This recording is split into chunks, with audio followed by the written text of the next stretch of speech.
As you're building your web applications, one of the things that you're going to want to do often is to use a database. So we're going to take a look at an example of how that's done in Perl, and we'll take a tour through a database application and see the various different functions and how they're implemented in Perl.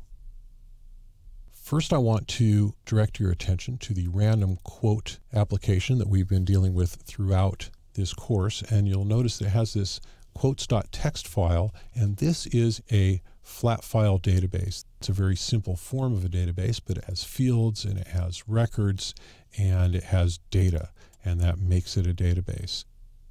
The problem with a flat file database, it can be very useful for small amounts of data, but once you get to have any more data than, say, what we've got here, it starts to become unmanageable. And so that's why there are more powerful databases available.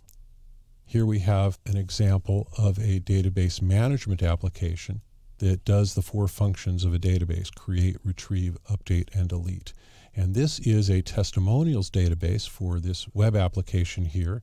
You'll see this little box, there are testimonials. Well, it's loaded with just the little silly quotes from my quotes database, but this is where testimonials would be, where you'd say, oh, your website is wonderful and I love your products, and have, it's by S. Dolly and M. Twain. And this is the application for managing that database. So you could have hundreds or some greater number of different quotes in that database, and it would be relatively manageable. Here we're just showing 5 per page because we have limited screen real estate, but normally there'd be 10 or 20 or 50 per page. And you can look at page 2 and you can look at page 3 and you can look at them, add one, this is a new quote by B. Weinman, and you can add that to the database. You can edit it. You can say this is a very new quote, and you can update that and then delete it if you decide you don't want it in there anymore. This is what makes it easy to manage a sizable amount of data. So let's take a look at how this is done in Perl. And here in Eclipse, in the Chapter 17 Web Development folder in your exercise files, you'll see a folder called Two Trees, and that is that Two Trees website. And under Two Trees, you'll notice a folder called Testimonials, and in that folder, you'll see this db.cgi. And here in this file up at the top, you'll notice that it imports a lot of modules. These are modules that I've written, I've built over the years from all of the code that I've wanted to reuse. This is what you'll do as well, and we'll talk about that process in another movie in this chapter. But for now, I want to direct your attention to this one here that says BWDB. We're going to go ahead and open that, but it is this db.pm, and so this is the module that's being imported here. Use BWDB and db.pm. So in the db.cgi file, let's take a look at some of the database operations and see how they're done. If you look at add rec, this is where a record is added to the database. Records in this application are all kept in a common format. They're all kept in a simple hash ref, and I pass records around in a hash ref that I typically name rec. And so a record is passed into this function, rec equals shift, and that's how we pass things into a function in Perl. And so it's in this hash ref, which is easy to pass around. And so testimonial is filled in from the CGI, and byline is filled in from the CGI. And then we have these 2 fields in our hash, and that is passed in this hash ref to a function in the database module called insert. And it gets the name of the table, the hash ref with the record, and then over here in the DB module, we'll look for the function that says insert, and there it is, and this is what happens. Now, insert gets 3 arguments, and they are self, because all modules get that as the first argument, even though it's not explicitly passed, because DB here is an object.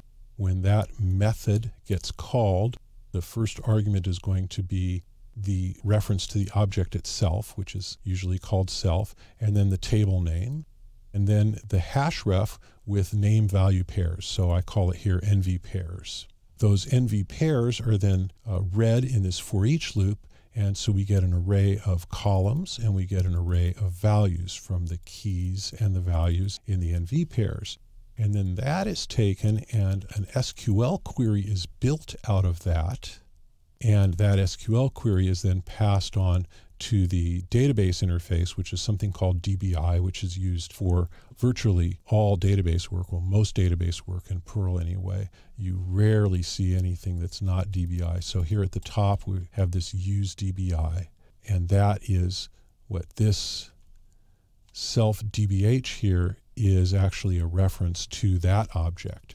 And then it uses this do method, and there we see all of the description of that do method. And the query is passed, which is this SQL that we've just built, and we insert the data into the database.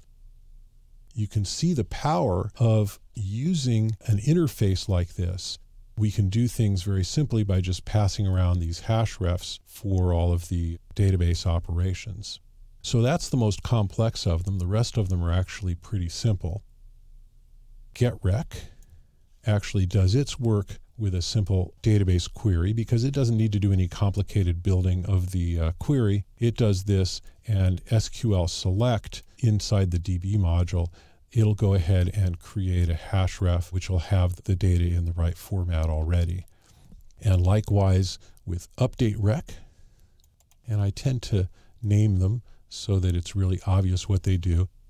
It uses a simple SQL query to update the database, and it uses a method called SQL do in db.pm, and likewise delete rec, which deletes a record from the database using a very simple SQL query. Finally, we have list recs, and this one is a lot of fun because this is what does that paging.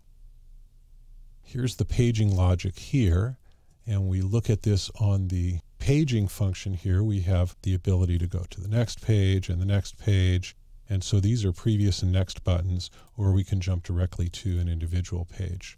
And all of that logic is right in here because so much of the work is passed off to these modules and to even other functions within this application. It really just comes down to this simple if-else for handling the next page, previous page, and the page jump buttons. We simply update a page number with each of these. We increment it for next page, we decrement it for previous page, or we update it with a particular page number with the page jump. And then we do a small amount of math here to figure out the offset from that. And then we put that into the SQL using this limit structure now. Every SQL engine has a slightly different syntax for this. And if you're interested, take a look at the SQL course here on lynda.com, SQL Essential Training. So this is basically the meat of the database management application. You've got all the code here. You can look through it with your knowledge of Perl from this course, and you can probably understand most, if not all of it from that, and get an idea of how you build a database application using Perl.